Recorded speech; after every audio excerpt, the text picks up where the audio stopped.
किशोर अजवाणी, घड़ी इशारा कर रही है 9 बजे रात का वक्त। 100 बात की एक बात का बड़ी खबर आई पश्चिम बंगाल के नंदीग्राम में हुई हिंसक झड़प से जुड़ी। बीजेपी ने आरोप लगाया कि नंदीग्राम में टीएमसी से जुड़े कुछ लोगों ने बीजेपी कार्यकर्ताओं पर हमला कर उनमें एक महिला कार्यकर्ता की जान ले ली। ये घटना एक रात पहले की बताई गई। इसी के बाद नंदीग्राम हिंसा की आग में धधक उठा, ठीक वैसे ही जैसे आज से 14 साल पहले 2007 में धधका था। तब बंगाल में मौजूद लेफ्ट की सरकार के खिलाफ ममता बनर्जी की पार्टी टीएमसी ने विरोध का बिगुल फूंका था। 2007 में हुए विरोध प्रदर्शन के दौरान नंदीग्राम के 14 लोगों की जान चली गई थी। ये वही नंदीग्राम है जिसने 2007 में ममता बनर्जी के पश्चिम बंगाल की सियासत में सबसे बड़ा नाम बनने की नींव रखी थी। माना जाता है कि यहां पर किसानों के आंदोलन की अगुवाई करके ही ममता बनर्जी बंगाल की राजनीति का बड़ा चेहरा बनकर उभरी और 14 साल बाद उसी नंदीग्राम में एक बार फिर हिंसा की आग भड़क उठी। लेकिन इस बार 2007 की तरह टीएमसी और लेफ्ट पार्टियों के बीच तलवारें नहीं खिंची, बल्कि 2007 में जो ममता बनर्जी इस इलाके के लोगों के लिए हीरो थी, उन्हीं की पार्टी के कार्यकर्ताओं पर इस बार नंदीग्राम को सुलगाने के आरोप लगाए गए। बीजेपी का आरोप है कि टीएमसी से जुड़े लोगों ने उसके कार्यकर्ताओं पर एक रात पहले जानलेवा हमला किया। इसके बाद नंदीग्राम में बवाल मच गया और कुछ घंटों के अंदर ही पूरा का पूरा नंदीग्राम सुलग उठा। बीजेपी ने आरोप लगाया कि टीएमसी के कुछ लोगों ने उसके कुछ कार्यकर्ताओं पर रात में धारदार हथियार से हमला बोला, जिसमें उसकी एक महिला कार्यकर्ता की जान चली गई। इसके बाद तो नंदीग्राम का माहौल बुरी तरह बिगड़ गया। वहां टीएमसी के खिलाफ प्रदर्शन शुरू हो गए। मतलब वो नंदीग्राम जिसने कभी टीएमसी के सत्ता में आने की जमीन तैयार की थी, वहीं ममता बनर्जी का विरोध शुरू हो गया। 2007 में नंदीग्राम में ममता बनर्जी की अगुवाई में एक ऐतिहासिक विरोध प्रदर्शन हुआ था। तब टीएमसी ने उस वक्त के मुख्यमंत्री बुद्धदेव भट्टाचार्य के खिलाफ एक बड़ा आंदोलन किया था। ममता बनर्जी ने वहां के किसानों के साथ मिलकर उनकी जमीन पर फैक्ट्री लगाए जाने का विरोध किया था। कहा जाता है कि इस आंदोलन में पुलिस की गोलियों का शिकार होकर करीब 14 किसानों ने जान गंवाई और माना जाता है कि 2007 में हुए इसी आंदोलन ने पश्चिम बंगाल में ममता बनर्जी को एक बड़े चेहरे के तौर पर पहचान दिलाई थी। लेकिन अब इसी नंदीग्राम में ममता बनर्जी के खिलाफ ही विरोध की आवाजें गूंजने लगी, क्योंकि बीजेपी ने आरोप लगाया कि नंदीग्राम में ममता बनर्जी की पार्टी यानी टीएमसी ने उनके कार्यकर्ताओं पर हमला किया और एक महिला कार्यकर्ता को मौत की नींद सुला दिया। इस दौरान कई और कार्यकर्ताओं के बुरी तरह जख्मी होने की खबरें भी सामने आई। जिन कार्यकर्ताओं पर हमले का दावा किया गया, उनके घरों में चीख पुकार मच गई। उन लोगों ने आरोप लगाया कि टीएमसी ने चुनाव में अपनी हार के डर को देखते हुए नंदीग्राम में बीजेपी के कार्यकर्ताओं को निशाने पर लिया। टीएमसी का ब्लॉक प्रेसिडेंट बाप्पा वर्ग है, इसके इशारा में ये सब हुआ है। एक रात पहले हुए इस हमले से नंदीग्राम में हिंसक आंदोलन शुरू हो गया। मतलब 2007 में जिस नंदीग्राम ने ममता बनर्जी के लिए सत्ता का रास्ता तैयार किया था, उसे 14 साल बाद सुलगाने का आरोप ममता बनर्जी की पार्टी पर ही लगने लगा। दावा किया गया कि इस घटना के बाद वहां टीएमसी के खिलाफ लोगों का गुस्सा फूट पड़ा। टीएमसी के कार्यकर्ताओं ने आरोप लगाया कि बीजेपी के लोगों ने ढूंढ कर उनकी दुकानों और मकानों में आग लगाई और कई मकानों को भी फूंक दिया। वहां से आए एक वीडियो में कई लोग एक दूसरे को घेर कर खड़े नजर आए और फिर अगले ही पल वो दुकान किसी आग के गोले में बदली नजर आई। आरोप लगा कि उन लोगों ने गुस्से में उस दुकान में आग लगाई और फिर वहां से भाग खड़े हुए। और इसके बाद तो वहां हालात इतने बिगड़ गए कि सुरक्षा बल के जवानों को तैनात करने की नौबत आ गई।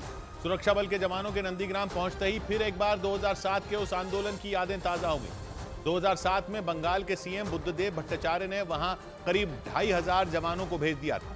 कहा तो यह तक जाता है कि इनमें उनकी पार्टी सीपीएम के कई कट्टर समर्थक भी थे, क्योंकि आरोप है कि तब ममता बनर्जी की पार्टी टीएमसी के कार्यकर्ताओं ने नंदीग्राम के लोगों के साथ मिलकर पूरे के पूरे इलाके को घेर लिया था। मतलब उनकी अनुमति के बगैर ना कोई नंदीग्राम में घुस सकता था और ना ही किसी को वहां से निकलने की इजाजत थी। मतलब एक तरह से उस वक्त पर नंदीग्राम में टीएमसी का कब्जा हो गया था।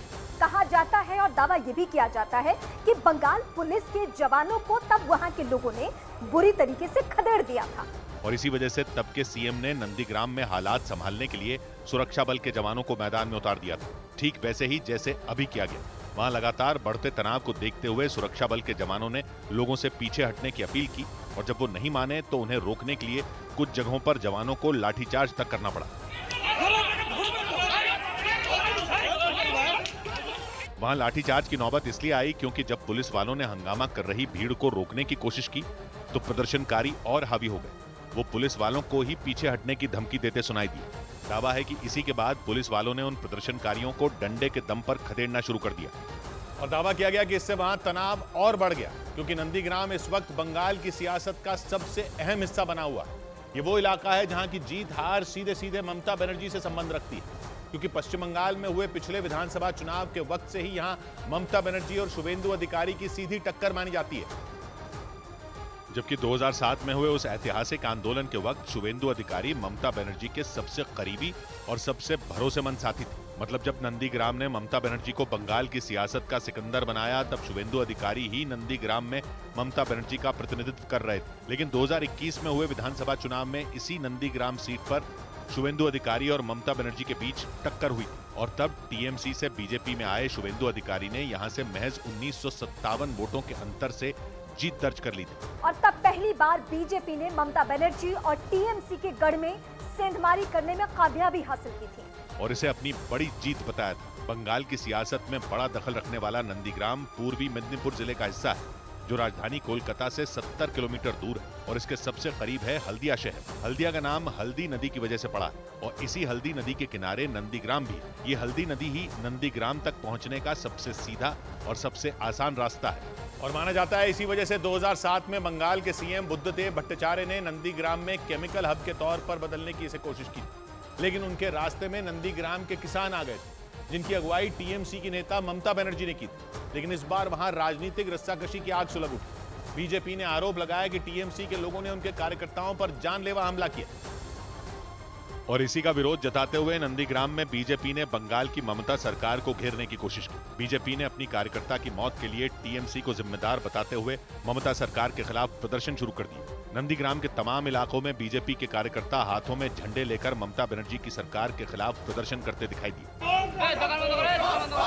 कई इलाकों में बीजेपी कार्यकर्ताओं ने सड़कों को जाम कर दिया, जिसकी वजह से घंटों तक वहां बसें और गाड़ियां फंसी रहीं। इसके अलावा उन लोगों ने पेड़ों को काट कर सड़क के बीचों बीच रख दिया और पुतलों में आग लगा दी।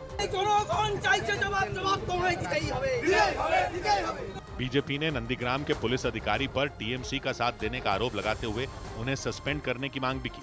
इसके विरोध में बीजेपी के कई कार्यकर्ता पुलिस स्टेशनों के बाहर प्रदर्शन करते हुए दिखाई दिए, लेकिन टीएमसी ने बीजेपी के इन आरोपों को नकार दिया। बीजेपी का दावा है कि नंदीग्राम लोकसभा सीट पर वो बड़े अंतर से जीत दर्ज करेगी और इसी वजह से टीएमसी ने वहां के लोगों को डराने और धमकाने के इरादे से नंदीग्राम के उन बीजेपी कार्यकर्ताओं पर जानलेवा हमला किया और वहां माहौल बिगाड़ने की साजिश रची। नंदीग्राम के बीजेपी कार्यकर्ताओं के मुताबिक टीएमसी के इशारे पर ही नंदीग्राम में उनके साथियों पर हमला किया गया। तृणमूल सरकार এই অত্যাচার নন্দীগ্রামের ওপর করছে।